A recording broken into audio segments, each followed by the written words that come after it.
Another edition of Beat the Closing Number presented by TheLines.com. You can follow us on Twitter at TheLinesUS, Twitter/X. You can follow Mo on Twitter at Moneylines, 2 W's. You can follow me at Eli Herskovich. We're breaking down some early Week 16 line movement. And Mo, as we get into how our Week 15 went on the year for us, 35-19 overall, 2-2 with our plays from Thursday's edition of Beat the Closing Number. And that 35-19, of course, was spreads and totals. How did Week 15 go for you individually? Pretty horrible on sides. Pretty much a disaster. I did good on totals, though. Should have done better, but I got skunked pretty hard on that Browns-Bears total. I think that was pretty unlucky to push on that one. I fired that one late because I didn't get on it early, and then the weather report was pretty bad in the morning. So I fired it at 37. Could have got a better number in the middle of the week, like 38.5, I think, but still feel like that should have gone under pretty easily. There was a pick six, just a couple disaster plays, and ended up pushing, but could have lost if dude could hold on to the Hail Mary. But yeah, totals went well for me. Unfortunately for you, I was on the other side. I ended up firing the other side of you on that Packers game. I really did like the over there, and that one, I mean, I definitely expected some points, but career day from Baker Mayfield was not on the bingo card over here. So yeah, that was one of my winners. But yeah, sides went pretty bad. Jaguars, that was pretty brutal one to watch. They left about 20 points on the field, so it happens, you know. Yeah, Lamar outplayed Lawrence, but going back to that Jags game for a second, 4 drives, I think, inside the Ravens' 40-yard line in the first half, coming up with 0 points overall is unheard of. First time it happened in Jacksonville history, probably one of the only times it's happened in NFL history. And I had Jacksonville live. I took him +6, so that didn't hit. You mentioned the Packers-Bucks under for me. I didn't get a little bit of a movement because of the weather. I think on Sunday morning it got bumped down from 42.5 to 41.5.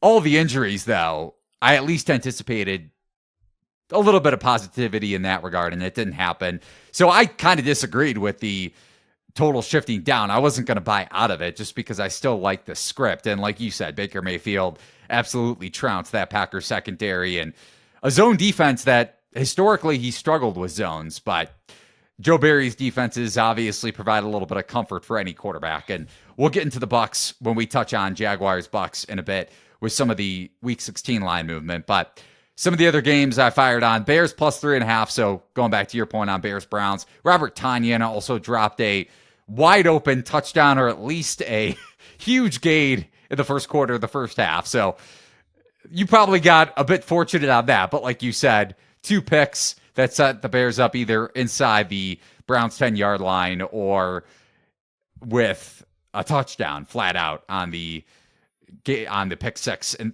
to begin the second half for the Bears defense. And then I had Pittsburgh money line on Saturday, and they got absolutely demolished in the second half by that Colts run game, especially on Indianapolis's second to last. That was possession. Painful to watch. Yeah. Yeah. A lot of injuries for Pittsburgh defensively, and we'll get into the line movement again with the Steelers and the Bengals. But for me, still a pretty good year. 37-19 1 overall. So 1-3 in Week 15. Not a good week at all. But if you want to either tail us or fade us in Week 16, be sure to use the BetMGM promo code THELINES. That's the lines, one word, to get up to $1,500 back in bonus bets if your first bet loses. And again, bonus bets are not equivalent to real money. And as always, terms and conditions apply. If you want to get our bets in real time, you can get those in our Discord channel. The link is over at thelines.com in the top right-hand corner. So as we shift ahead to Week 16, Mo, some of the biggest line movement. Thursday Night Football up from an opener of 3.5 to LA -4, total of 44.5. The Bengals pick them to -2.5 at Pittsburgh. Mason Rudolph announced as the starter, and for Mitchell Trubisky, no surprise there considering he got the last drive. Not sure why he maybe wasn't considered to actually start the game. But total of 38.5 on the early Saturday afternoon game, and then late Saturday afternoon, so Thursday night, Bills up for a -10 on the opener to -14. Now it's back down to -12.5 as of Monday afternoon at the Chargers, total of 42.5. We'll touch on that game in a moment. Jags, pick 'em, -1, down a bit with Trevor Lawrence in concussion protocol at Tampa Bay, total of 43. Bears out for a -3 to -4.5 against the Cardinals at home, total of 44. 49ers, -4.5, -5, out to -5.5 against the Ravens, total of 45.5, 46. So as we start off with Saints at Rams, Mo, any initial thoughts there on Thursday night? Not too much on this one. Maybe a lean to the Saints, I would say, but have to monitor what their pass catching core is going to look like here. Obviously, this past weekend, Chris Olave ended up being kind of a late-ish scratch. I think he was like, maybe they started talking about him maybe being out on like Friday or Saturday, ended up missing the game. And they had another like pretty ugly, like, if you just look at the way their pass catching distribution ended up, it just never gives you confidence when a running back is the leading receiver, right? Alvin Kamara, leading receiver. Obviously, Kamara is a talented receiver, but still, you just don't want a running back to be the top target on the team ever. So I think they really do need Olave back. Spreading out the targets quite a bit in that game. Throwing to some guys that you just don't ever want to be throwing to in a serious game. I mean, rolled over the Giants, but that's the Giants on the road. So I've been on the Rams. You know this. I've been on the Rams 3-4 weeks in a row, whatever it is. I just keep pounding the Rams, and they just keep coming through for me. I'm wondering if this is maybe the spot to get off it. I mean, reduced home field advantage, obviously. And if the Saints play a solid, coherent football game, which is far from a given with the Saints, needless to say, I'm not sure there's multiple points between these teams.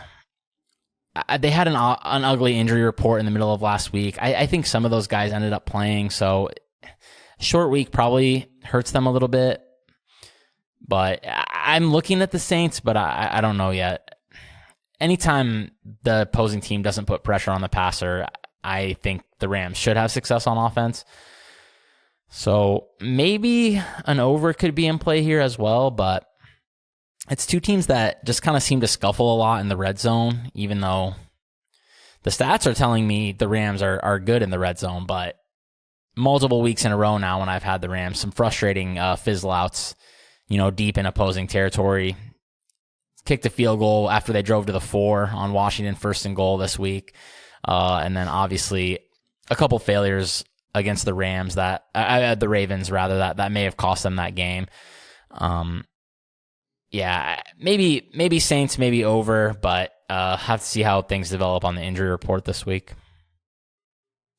Yeah, New Orleans defensively only allowed 3.2 yards per play to the Giants in Week 15. But as you mentioned with injuries, it's not just for the Saints at receiver. Marcus May, Marshawn Lattimore, both expected to be out, I believe, and already ruled out, considering injured reserve. And then for the Rams at corner, Witherspoon, their number 2 cornerback, sustained a groin injury against the Rams. So his status questionable, especially on a short week.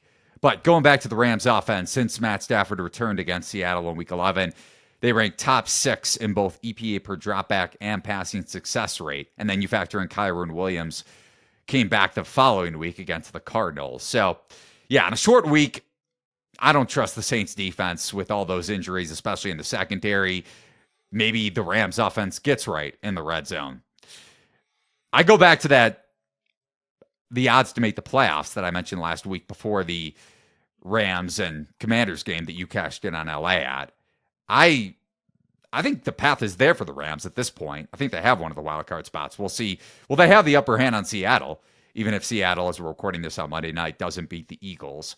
Or if they do beat the Eagles, Rams still have the edge there in the wild card race. But yeah, this is Rams or pass for me, just with the Saints defensive injuries, especially in the secondary. And like you mentioned, they can't get after the passer. So their market rating may be honestly a little bit inflated, at least what it was on the opener. I think this opened at a flat 3, so at the key number of a field goal after they trucked the Giants. But you go from facing Tommy DeVito, even though he had some Italian magic on Monday night against the Packers a couple weeks ago, to now facing this Rams offense, this version of the Rams offense. Again, stay away or bet the Rams, but probably stay away from me either way. So on to Saturday night. Speaking of coaching changes, or one we didn't mention with the Eagles, they replaced Sean Desai with Matt Patricia, former Patriots defensive coordinator. I don't know how much of a difference that's going to make in the short or long term, but the Chargers also made a head coaching move. This one may have a little bit more of an impact just in terms of motivation for LA, or considering they had zero motivation on Thursday night against the Raiders. They go from Brandon Staley to Giff Smith. Sounds like a made-up coach in Madden, but he is the Chargers coach on Saturday night against Buffalo. Bills outgaining the Cowboys in a dominant fashion by a full 2.0 yards per play, winning by 21 in the probably the marquee matchup in Week 15, but didn't seem like it, at least on the scoreboard. Buffalo trouncing that Cowboys defense on the ground. Josh Allen with, I think, just over 100 yards passing. So I think James Cook, maybe less. Yeah, it might have been less. 95. If you told me Dak Prescott and Josh Allen put out those passing outputs, I would probably say Cowboys win just on the surface. But James Cook, and we mentioned this going back to last week, Buffalo had the advantage with their run defense, or with their rushing offense, and how poor the Cowboys' run defense has been throughout the season. And then also Zach Martin going down on the Cowboys' offensive line, definitely a concern. A little bit of market movement towards the Cowboys for their big Week 16 matchup in Miami. But as we touch on this game and as it relates to the Bills and the Chargers, Keenan Allen, we don't know what his status is going to be after missing Thursday night. Although, if Justin Herbert did play and maybe there wasn't some animosity towards Brandon Staley, you wonder if it was a go. I don't think that's as far-fetched as it may seem, just surface level.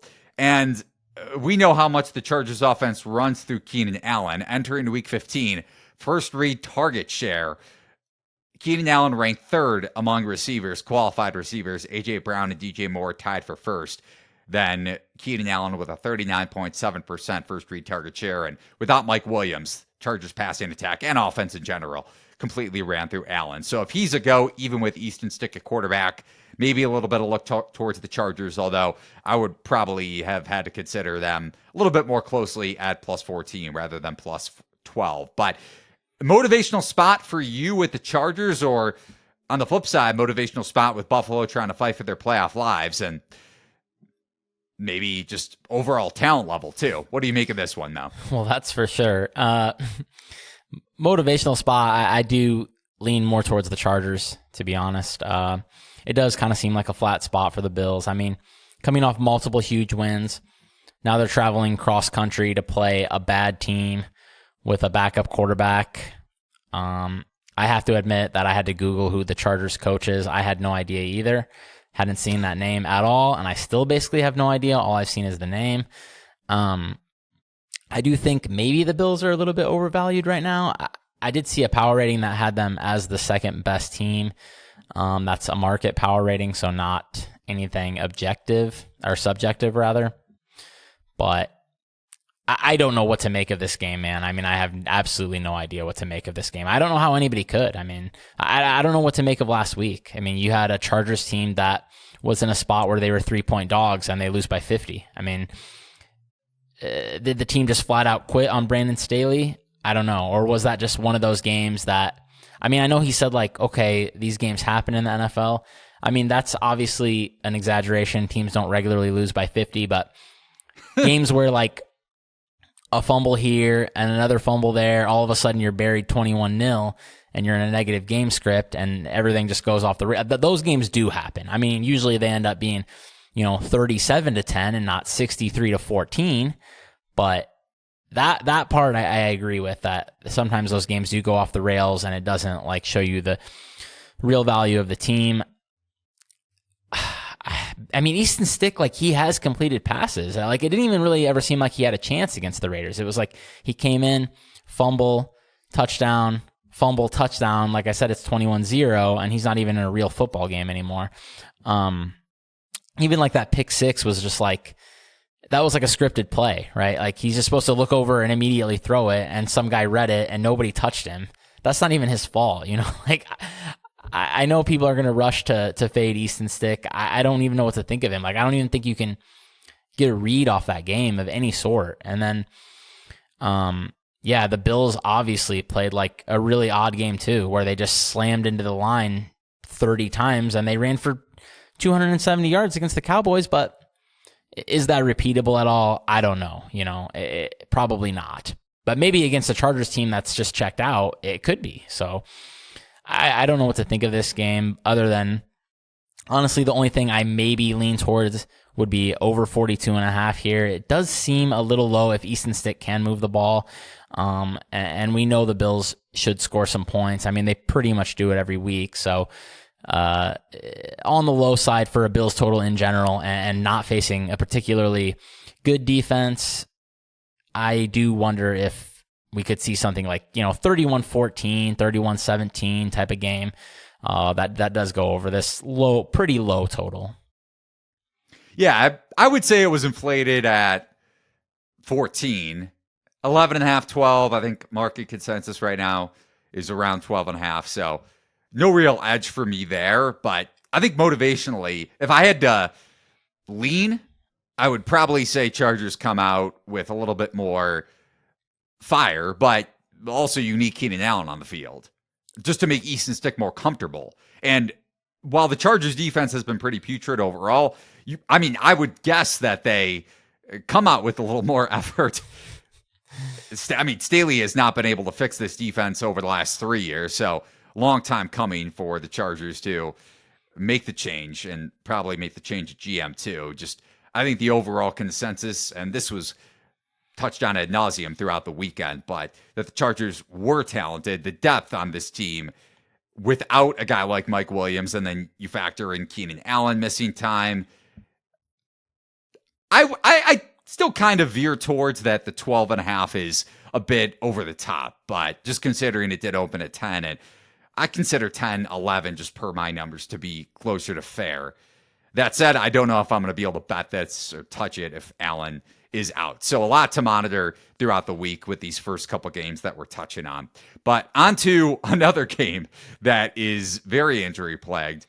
Late Sunday afternoon, Jags at Bucks. Tampa Bay was right there, or actually Jacksonville was right there with Baltimore in yards per play on Sunday night, 5.7 to 5.5. So Ravens marginally outgain the Jaguars in yards per play. But like I mentioned, Jacksonville failed to convert inside the Baltimore 40-yard line, an egregious fumble by Trevor Lawrence. So you at least should have gotten 3 points, I think, on their third or fourth possession. And then if you spike the ball, you probably get points before the half. And then who knows what happens. But Lamar Jackson did outplay Lawrence. And we'll get into the Ravens in a bit, just in terms of the MVP conversation, because that gears more towards Monday night. But either way, Jaguars offense struggled in the second half. And then the Bucks, as you mentioned, Mayfield with one of his best, if not his best, career performance against Green Bay. Tampa Bay outgaining the Packers in yards per play, 7.5 to 5.5 yards per play. Mayfield with 10.7 yards per pass attempt. Jacksonville's offense, I know the Bucs are banged up, but with Ridley playing on the outside, not having Christian Kirk on the outside to put Ridley back in the slot, Zay Jones is banged up. Who knows if he's going to play? And then Lawrence in concussion protocol, Tyson Campbell and Andre Sisco. Both of those guys could be out in the Jaguars secondary. So I know, again, the Bucs defense is also has a few concerning injuries, most notably Carlton Davis. But any initial takes here in Jags Bucs, Mel?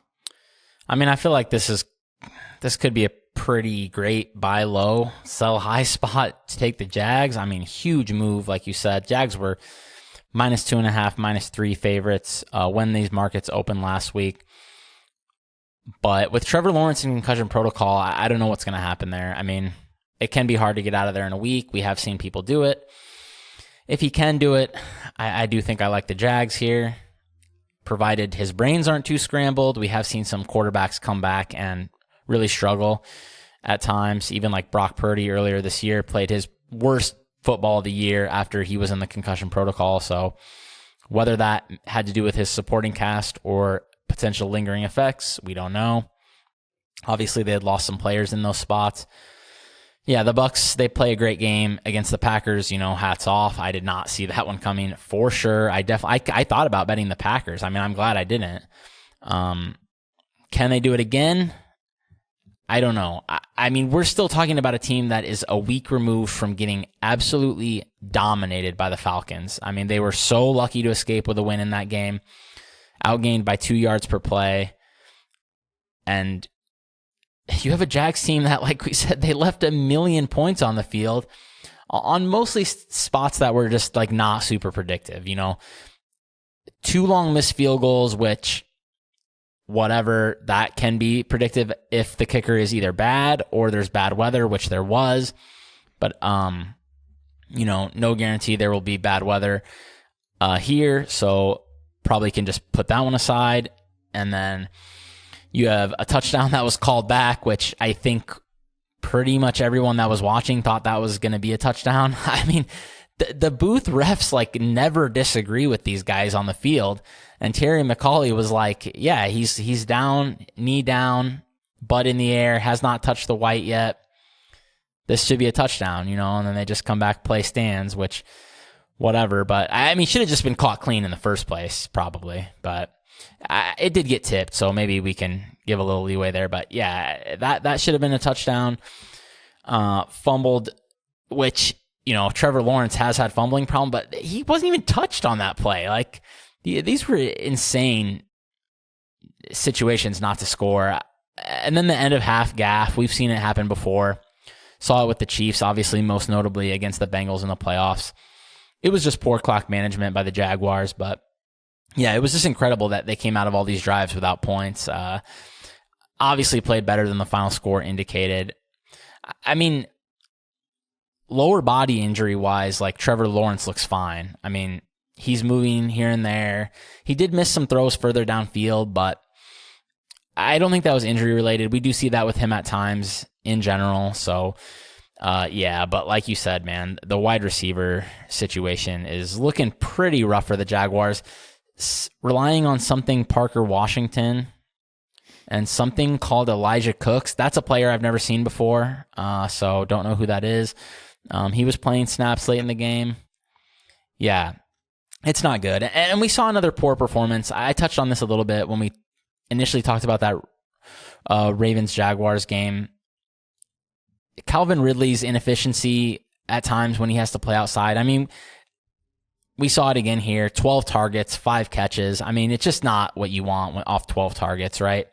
And then, should have had more, but even still, even with that one, even if that one in the back of the end zone was like, you're still talking about like 70 yards or whatever it is on 12 targets. And that's just not what you want. So definitely worried about that situation with Zay going down. I mean, even if he doesn't contribute a lot to the box score, they really need him to be running those outside routes because he is capable.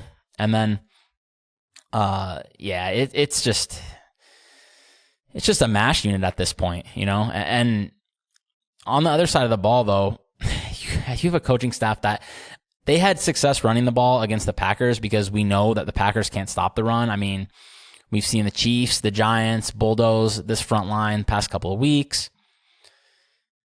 The Bucs, who stink at running the ball, are able to get 80 yards out of Rachaad White.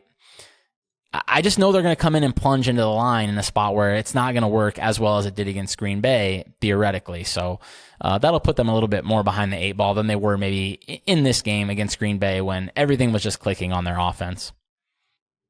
Yeah, looking at Jacksonville's run D overall this season, I mean, they've struggled about midway through to the back half of the season, ranking bottom 13, it looks like, in both EPA per carry allowed and rushing success rate overall this season. Not that big of a difference, but yeah, I mean, the Bucs were able to exploit the Packers defensively, their biggest flaw. Can they we'll see if Jacksonville's secondary is a bit healthier. I would say Jacksonville's a healthy Jaguar secondary is a little bit more sustainable in terms of being able to limit Baker Mayfield than the Packers showed on Sunday for sure. But yeah, I mean, you look at Jacksonville's run defense collectively, number 19 in EPA per carry allowed this season overall, not just since the midway point and onward. But onto and capping it off, I probably am not going to have a play on this game, even with a buy low opportunity on the Jags offense. I'm kind of more intrigued to fade Indianapolis, and I know some people may be inclined to back the Colts to win the AFC South at this point, even though the Jags have some tiebreakers going 2-0 against Indy this season, and the Texans certainly aren't out of the mix either. But I think the Colts are inflated in the market. It may not necessarily show up with Week 16 against the Falcons. I think they're around 2-point favorites on the road, but the Colts have had their fair share of one-possession wins, and they faced a banged-up Steelers defense that was even more banged up midway through the game. And to finish it off, obviously, they had the personal foul that took one of their linebackers out, and then Fitzpatrick was out midway through the game. So I'm kind of intrigued by the Falcons this week against Indy, but maybe the Raiders on the road at Indianapolis in Week 17, and then you have the Texans to wrap it up in Indianapolis in the season finale, which could wind up deciding the division. Who knows? But yeah, I think I'm more apt to fade the Colts down the stretch than definitely the Texans if they get Stroud back against the Browns. And we've noted the difference between Cleveland's defense at home versus on the road. And then I'm probably just not going to touch Jacksonville, at least in Week 16. But to wrap it up, a huge Monday nighter between the Ravens and the 49ers. We mentioned earlier, San Francisco right around a 5.5-point home favorite, which makes them about 4 on a neutral, depending on how much home field advantage you want to give San Francisco. MVP race could be decided in this game as well. Brock Purdy minus 190, Lamar Jackson plus 500. Both of those prices are their best odds, and you could price shop over at thelines.com. Are you going to bet this game out? Do you have a potential play in this one, or even at least the notion that if you like the Ravens on the money line to bet Lamar MVP, or do you still think the race is kind of wide open in that market? I don't think the race is that wide open. I think Purdy probably has a pretty big lead at this point. I don't buy into Lamar Jackson MVP odds whatsoever, to be honest. I mean, he didn't really... I know you're maybe thinking that he played a pretty good game against the... I thought he got pretty lucky in a few... I mean, he threw up that jump ball. Chris Collinsworth creaming himself for 5 minutes over a moon ball into double coverage that his guy came down with. I mean, nice play by the receiver. I mean, he escaped a sack. Yeah, like, sure, but that wasn't a good decision. That wasn't a good decision. I mean, Mahomes makes that play too. He would throw it to someone who was wide open. That's what he does. Okay. All right. I'll let you continue to hinder Jackson's. I mean, I'm going to sound like a broken record on this one, but I kind of like the over again. This is two offenses that can score, and I've been skeptical of this 49ers defense, and we saw once again not that great performance. I mean, the Cardinals, 6.1 yards per play. I think a lot of injuries to monitor, obviously. Charvarius Ward went, which I was not expecting, and then I think he had a pick six. Nick Bosa got banged up. He says he's fine, so we'll see how that plays out. But yeah, you had Hargrave and Armstead both missed the game. You have a Ravens offense, though, unfortunately, that did lose a dynamic running back in Keaton Mitchell. They can, they do fine handing to Gus Edwards and Justice Hill, and even Lamar Jackson, is running for, 5, 10, 15 yards here and there. He's not ripping off the 30-yard runs he used to nowadays, but I think they can have success. I just don't know about any big plays here without Keaton. He's definitely seemed to be their home run hitter type of guy. And you do have a mobile quarterback who can escape pressure here, which is what I talked about, why I kind of like the Cardinals. Unfortunately, their defense got completely steamrolled by the Niners. But then obviously I don't even think we need to talk about the Niners offense. Nobody can stop them. And the total is not that high. It's still 46. It's like on the high-ish side by 2023 standards. But with these offenses, we could see some points. It should be good conditions. San Francisco, not known for having bad weather. So I do kind of like the over on the spread. I think 49ers are past, but it looks about right to me. I mean, it's such a spot that favors the Niners, though. If you just look at, we talked about it several times in this season, like these cross-conference games, they can be a little bit sleepy. I know that shouldn't be because it's a marquee game between two, top, but like the Ravens can lose this game. Like this is just like an irrelevant game for them. I mean, you want to get the 1 seed. I think they're like, are they in any danger of losing that? I mean, they should be huge favorites for that at this point. 2 games up on the Chiefs, unless I'm misremembering. And they're minus 200, but if you lose, and obviously they're going to be favorites at home against the Dolphins in Week 17, but if you lose these next 2 games, Kansas City could sneak into that. Yeah, for sure. It would take multiple losses. Yeah, it would take multiple losses. That's what I was getting at. That's why they can afford to lose this game. I mean, 49ers, they still need to keep winning. They need to stay ahead of the Eagles for the 1 seed. Maybe that changes, though. Obviously, you talked about Monday night already. The Eagles do play tonight. They lose this game. Maybe both teams could afford to lose. So I don't know. I'm not saying like anybody's going to be, absolute sleepwalking like we've seen at times in these games, but we have seen teams flop in these cross-conference games multiple times. We saw one with the Cowboys. We talked about it with some of these other games earlier in the season. And, I mean, the Cowboys just came out flat, didn't play a good game against the Bills. But overall, I think this line's probably about right. I think the Niners are probably, 3.5, 4 points better than the Ravens. I don't put the Ravens in the class of the 49ers. I don't even put them above the Chiefs, Cowboys, and Bills, but it's close. Niners probably multiple points better than everybody, to be honest. So I think this line is probably about right, but yeah, I am interested in the over. I do think both teams can score some points here. What most concerns me about Baltimore in this game is it's not Lamar going up against that 49ers defense. And like you said, multiple injuries, kind of the theme of this show with Armstead and Hargrave potentially back, but who knows? Lenore also got hurt, the 49ers number 2 corner against the Cardinals. So even with Ward back, if Lenore is out, and I mean, also one thing we haven't talked about in the last few weeks is Odell Beckham Jr. I know he didn't have, I don't think maybe he had one explosive play, but he looks back, which we saw going back to a couple seasons ago or a few seasons ago with the Rams on their way to winning a Super Bowl. I know he got hurt in the big game against the Bengals, but he got healthy down the stretch for LA, and it looks to be the same case. Now, the Ravens' biggest defensive liability against Jacksonville, which hasn't been the case for much of the season, was against the run, and that may not show up on paper, but ranking about league average in EPA per carry allowed in Week 15, once the game got out of hand,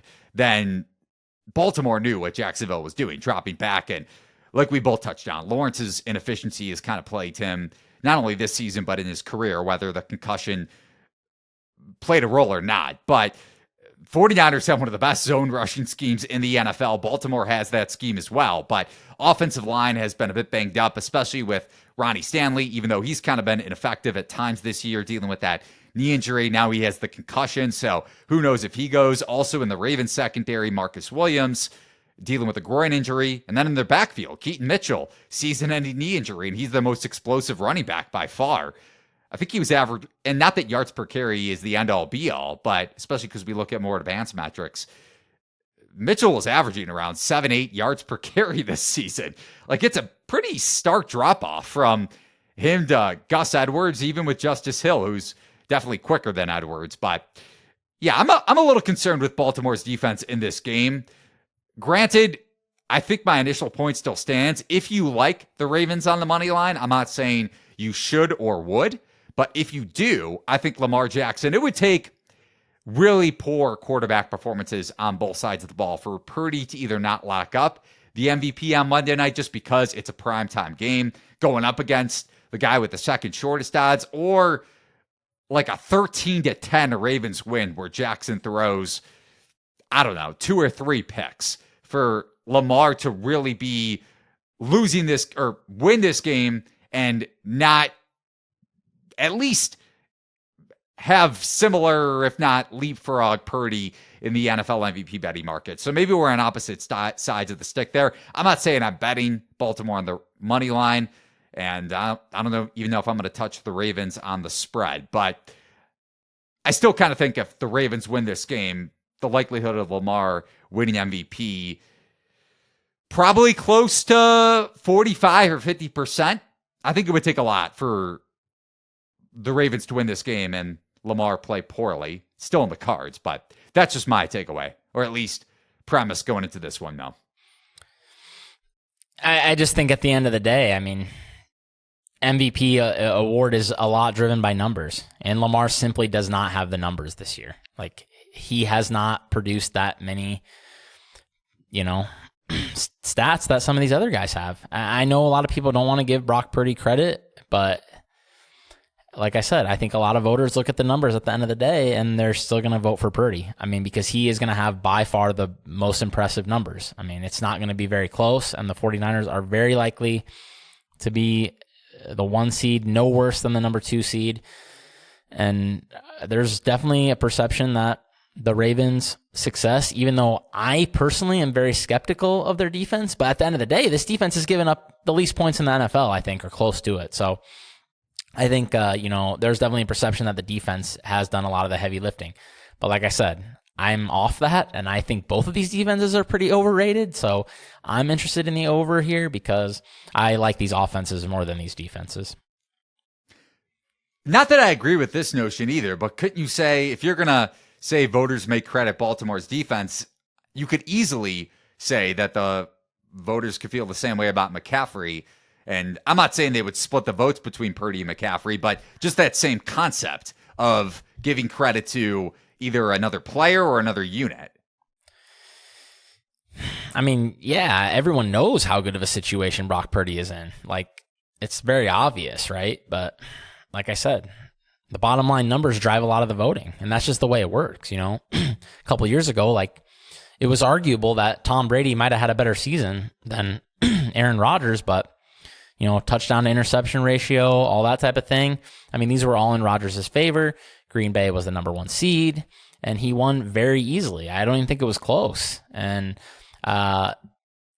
it's just, we know that people are just going to vote for the quarterback. Like, I think Christian McCaffrey deserves more credit? Yeah, probably. I mean, Kyle Shanahan, yeah, these people are all massive drivers of Brock Purdy's success, but when the 49ers are sitting there with 13 wins at the end of the season and Brock Purdy is off in the top corner of the little chart like he is right now, you can't even see him. He's breaking the scale, of all the charts people post on Twitter, and people are just going to vote for Brock Purdy. I'm not saying that I think he's, in the type of class of player that Patrick Mahomes, Josh Allen, and even like Lamar Jackson is, because I don't have any idea until I see him, outside of Daddy Shanahan's, safe haven. But you may never see it. Yeah, I don't know, but I just think at the end of the day, that's where people are going to vote. Yeah, you look at some metrics like expected points added plus completion percentage over expected composite ranking overall this season.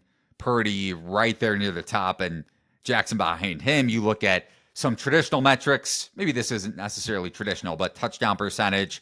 Purdy number 1 at 7%. I think that's passing percentage for touchdowns though. And Jackson not right there. I think he's around 4.2%. Yeah. So not that means that Purdy should win MVP. Passing success rate, Purdy 56.3% this season. Prescott and Allen right behind him. Back-to-back primetime wins. If Jackson gets it done, I still wouldn't be shocked if Jackson is maybe the race is around minus 110 both ways if Lamar pulls off the win. And then if the Ravens get the 1 seed and win out. So quarterback wins is not even close to a stat that should matter for NFL MVP. But just by the way, some of these voters. That's the world we're living in, though. I'm not saying, right. I'm not going to sit here and tell you I would rather have, I'm a noted Lamar Jackson skeptic. I am not a big fan of Lamar Jackson, but I'm not going to sit here and tell you that I would pick Brock Purdy over him if you made me, pick a team for a game for my life tomorrow. I'd probably pick Lamar Jackson, but that's not what drives these votes. These guys are going to look at 49ers, 14-3, whatever they are, and they're going to look at 49ers top of the board in literally every single offensive metric, and they're just going to write Brock Purdy's name and probably not even think more than 45 seconds about it. But then you look at head-to-head, and voters looking at head-to-head after 49ers Ravens. Not saying either of us are saying that's the way it should go, but if the Ravens knock off San Francisco and in turn Jackson knocks off Purdy, even though that's not the way the NFL goes, then that's kind of my point too. Quarterback wins shouldn't matter. Will it matter? Probably. And again, I wouldn't be shocked if Jackson wins the MVP. So that's just my perspective going into this, that I would probably, if I was going to bet Baltimore, I'd probably, at least on the money line, I'd probably rather bet Jackson to win the MVP just based off the two prices, even with implied probability in mind. I don't think Josh Allen, or it would take the Ravens losing outright back-to-back weeks to end the season after knocking off San Francisco for Jackson to lose the MVP. At least that's just my take. I know you kind of have a different perspective on it. So that's going to do it for this edition of Beat the Closing Number, breaking down 4 games, looking at Ravens, Niners, Jags, Bucks, Bills, Chargers, and Rams and Saints. Be sure to check back with us on Thursday for the final edition of the week of Beat the Closing Number, breaking down our best bets for Week 16. Remember that you can get up to $1,500 back in bonus bets with BetMGM Sportsbook using promo code THELINES, one word, up to $1,500 back if your first bet loses. Remember that bonus bets are not equivalent to real money, and as always, terms and conditions apply. You can check out our best bets in real time by subscribing in the rules section of the Lines Discord. Link is at the top right-hand corner of thelines.com. Most Survivor Guide, I believe, is up by the time you're either listening to this or watching this if you're still alive in your Survivor pools. Mo, any last words before we get out of here? Only thing I want to say is I'll ask you the same thing I asked the Discord. When am I allowed to start getting excited about my Bills futures? Before they lose outright to the Chargers on Saturday night. They're not going to lose. Come on. We both know how it works in Madden, man. The least expected things happen. And when you have a coach named Giff Smith, sounds like an upset. If Keenan Allen goes. Then I'm definitely not going to get excited if they lose to the Chargers, but I'm starting to feel pretty good. Some good results for the Bills this weekend. Bengals lose, Bengals win, but Broncos lose and Pittsburgh loses. If Bengals would have lost, which, quick aside, that was a frustrating one for me as a Bills future, but they should have lost. The Vikings outplayed them. That was a tough one. But the Bengals have a really tough schedule down the stretch, man. They have to play the Chiefs still. I don't know. I feel pretty good about the Bills right now. I still feel good about my Ravens ticket, even though the Keaton Mitchell injury doesn't make me feel good about their backfield prospects as much. Of course, you have one of the best, if not the best, dual threat quarterback in the league. But yeah, at least the injuries haven't been worse. You've had Jackson miss consecutive Decembers and in turn the playoffs, or missing the playoffs over the last couple of years. So at least your quarterback is healthier, and they actually have not had a quarterback injury this year compared to the other AFC North teams. So fortunate in that sense. But yeah, both of us have some futures tickets still alive. I wonder if the Chargers come out all kinds of fired up and end up playing for the made-up coach on Saturday night. We'll see. Either way, again, I think that spread is kind of inflated. But be sure to check back with us on the Thursday edition of Beat the Closing Number to see if either of us have a bet on Chargers and Bills. Until then, thanks for watching and listening. You can follow Mo on Twitter, on X, Twitter, at Moneylines, 2 W's. Follow me at Eli Herskovich. Follow the Lines at The Lines US. We'll check back with you on Thursday. So long, everybody.